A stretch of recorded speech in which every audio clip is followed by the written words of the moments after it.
to do my 39-week pregnancy update for baby number 2. It's been a very exhausting week. Keira's been getting up at like 5, half 5 every morning, and then having like a really short nap during the day, and then going to bed at like 9, 10 o'clock because she just won't, we're going to sleep at 9, 10 o'clock because we'll put her to bed and she just won't sleep. Yeah, it's been very exhausting. Me and Keira have been taking daily walks up to the shops. It probably takes us about half hour to walk up to the shop, and then obviously there's the walking around and then half hour to get back. So it's a very long walk. But yeah, it definitely feels like it's been helping. It gives me lots of Braxton Hicks when I do walk. It has produced loads of backache and blisters though, so nice hot baths have been lovely this week. Although I don't really get a chance to bath until Darren's home because obviously I can't really bath when Keira's awake. Braxton Hicks are definitely getting stronger and more prominent and a lot more obvious, and they happen a lot more often. I notice that when I'm active, so if I'm up and about and doing something, I notice them a lot more, and they're a lot more intense. They're not, I say intense, they're not intense, they don't hurt. I can definitely feel them, I definitely know they're there. I mean, loads and loads and loads of backache. The backache's not comfortable at all because it's sort of, like I mentioned last week, it's just constant backache. And it probably just is one of those end of pregnancy aches, but they're not comfortable at all. Baby's still down. Everyone's commented on how much lower my bump looks, so I definitely feel like they're heading in the right direction, which is good obviously, so which means that the walking has possibly been helping, either that or they're just nearing that time. I've been having milk leaks. I didn't get any with Keira until after.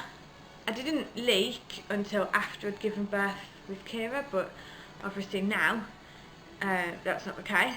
I'd leaked over 2 t-shirts yesterday. I've just got a week left until the due date. I definitely feel like I'm going over. I don't feel like I'll be going anytime soon. I know I will be waving goodbye to my due date as I pass it. I've noticed that I'm a lot more thirsty. I feel like no matter how much I drink, it doesn't satisfy the thirst. I'm just constantly thirsty. Another thing that I've noticed is eating habits have changed a lot.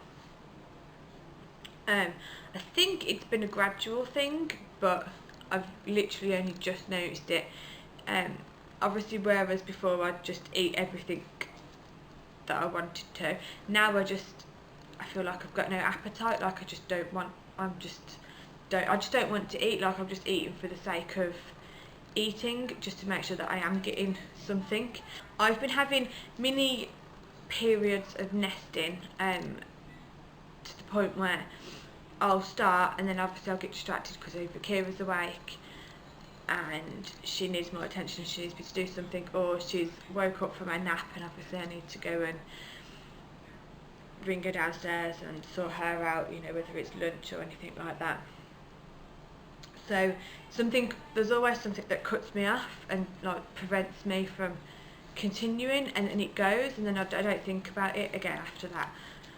I think the biggest change that I've noticed this week is obviously if you're living in the if you're in the UK, you'll know that we're having some incredible weather, and it's really hot and it's really humid and really muggy.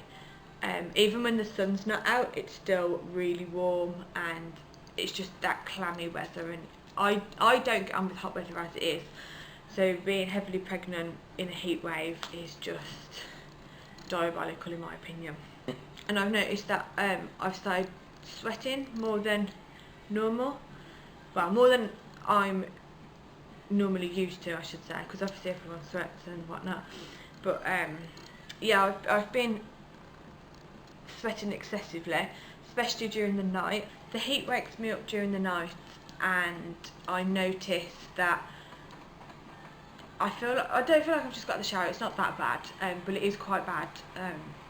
You know, and it's enough for me to have to change my pyjama top just because it's too hot and I get really clammy. And obviously, I don't want to be sleeping in sweat because it's not nice.